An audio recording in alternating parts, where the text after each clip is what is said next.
Tonight, we are going to witness the most anticipated match in the history. Let's get ready to rumble! 안녕하세요. 다트복싱 정관장입니다. 이번 영상에서는 복싱 훈련의 단계별 트레이닝 내용을 간략히 소개하고 앞으로 다뤄질 전반적 훈련 과정을 설명드리겠습니다. 먼저 트레이닝이 변하지 않는 원칙으로 복싱은 기술을 습득하고 몸이 기억하기까지 매우 많은 반복 훈련이 필요합니다. 제가 가끔 쓰는 표현으로 펀치의 연습은 오른손잡이 투수가 왼손으로 오른손만큼 던지기 위해 연습하는 것과 비슷하다는 말을 합니다. 낯설은 행동을 반복해 익숙해지기까지의 과정이 쉽지 않으리란 건 충분히 예측하실 수 있을 겁니다. 이제부터 훈련의 종류에 대해 알아보겠습니다. 첫 번째, 자세 훈련. 자세 훈련을 위해 무엇보다 가장 추천할 만한 방법으로 전신 거울에 자신의 모습을 비춰보며 연습하기가 있습니다. 거울은 자체적 자세 보정을 위한 최고의 도구로 스텝, 공격, 방어, 상체의 움직임 등 복싱에 필요한 모든 운동 요소의 습득을 돕습니다. 전신 거울에 자신의 모습을 비춰보며 자세를 습득하고 반복 연습을 통해 몸에 익히며 수정 보완하는 과정은 복싱 훈련 전반에 걸쳐 지속적으로 이뤄져야 하며 매번 조금 더 나은 자세를 찾기 위한 노력을 기울여야 합니다. 이때 무엇보다 자신의 모습을 빠짐없이 보려고 하는 용기가 필요합니다. 제가 여기서 용기라고 표현한 것은 특히 복싱을 시작하시는 분들이나 드물게는 많은 경력이 있는 분들의 경우에도 거울에 비친 자신의 모습을 주시하는데 꽤 애를 먹는 경우를 종종 볼 수 있기 때문입니다. 이 문제의 해법을 간단히 말씀드리자면 당장은 내 모습이 꼴보기 싫어도 뚫어져라 째려보십시오. 이것은 약간의 나르시즘이 필요한 부분이기도 합니다. 폼을 멋있게 하려고 노력하고 한편으로는 멋있다고 생각하면서 꾸준히 주시해야 합니다. 그런 과정이 반복되어서 잘 다듬어진 괜찮은 폼은 객관적으로도 상당히 볼만합니다. 무엇보다 자신을 주시하는 훈련의 효과는 나중에 상대의 움직임을 정확히 보는 데 도움이 됩니다. 이때 중요한 점은 턱을 목 쪽으로 당겨 눈썹을 통해 상대를 보려고 하십시오. 두 번째, 장비 훈련. 거울을 통한 자세 연습 후 타격을 사물에 적용해보는 단계로 습득한 자세를 사용해 헤비백이나 스피드백, 더블핸드백 등에 적용시켜봅니다. 이 훈련은 좀 더 현실적인 훈련으로 타격의 타이밍과 정확도, 방어를 위한 움직임을 습득할 수 있습니다. 이때는 거울을 벗어나 자신의 모습을 모니터링할 수 없으므로 최대한 거울 앞에서의 움직임을 기억하고 유지하려는 노력이 필요합니다. 만약 폼을 유지할 수 없다면 거울로 돌아가십시오. 준비되지 않은 타격 훈련은 가까운 길을 두고 먼 길을 돌아가는 길에 접어드는 것과 같습니다.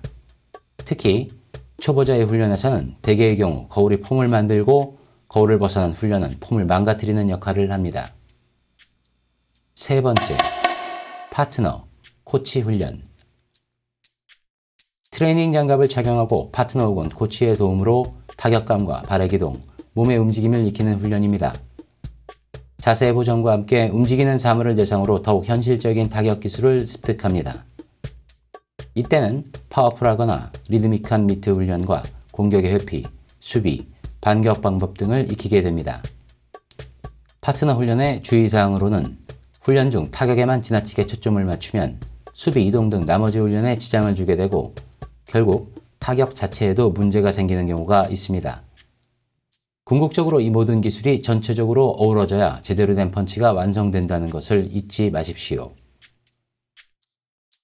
이런 문제를 해결하기 위해 트레이닝 글러브를 사용하지 않고 펀치를 내기 위한 몸의 움직임과 펀치의 각도를 중점적으로 훈련하는 방법, 그리고 수비와 발의 기동에 중점을 두고 훈련하는 방법 등 기술의 범위를 좁혀 각 부분별로 훈련해 나가는 방법도 추천드립니다. 네 번째, 카운터 펀치 훈련. 상대에게 확실한 데미지를 입히는 유효한 펀치 기술을 배우는 단계입니다. 힘이 물리력을 기본으로 강한 펀치를 만들기 위한 원리들을 습득하며 상대의 신체적 약점에 대해서도 알아봅니다. 한편으로는 근력을 증가시키는 훈련으로 타격에 필요한 신체의 근육을 단련시켜 반응을 빠르고 강하게 만듭니다. 이 훈련은 펀치의 각도, 정밀도, 타격 타이밍, 상대 호흡과 아주 밀접한 관계가 있습니다.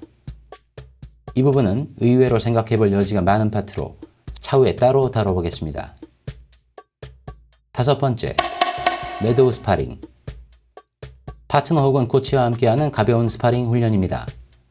서로 가벼운 타격으로 자신과 상대의 움직임에 초점을 두고 거리 조절, 스텝, 상하체의 움직임을 연습합니다. 이때 주로 발싸움에 중점을 두고 가볍게 움직입니다.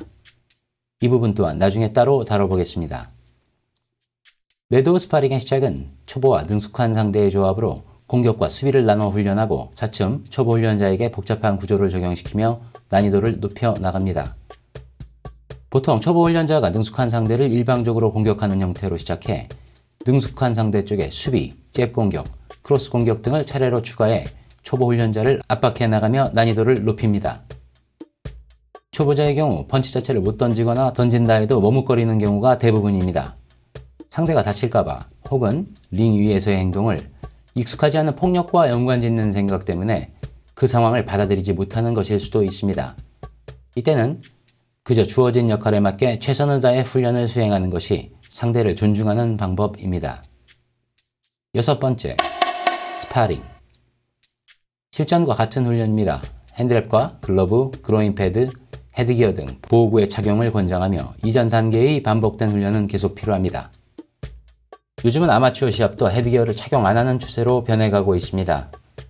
실제로 헤드기어가 머리에 가해지는 데미지 차단이나 감소하는 거리가 있고 적절한 글러브의 착용과 룰의 엄격한 적용만으로도 안전을 도모할 수 있기 때문이 아닐까 예측은 해봅니다.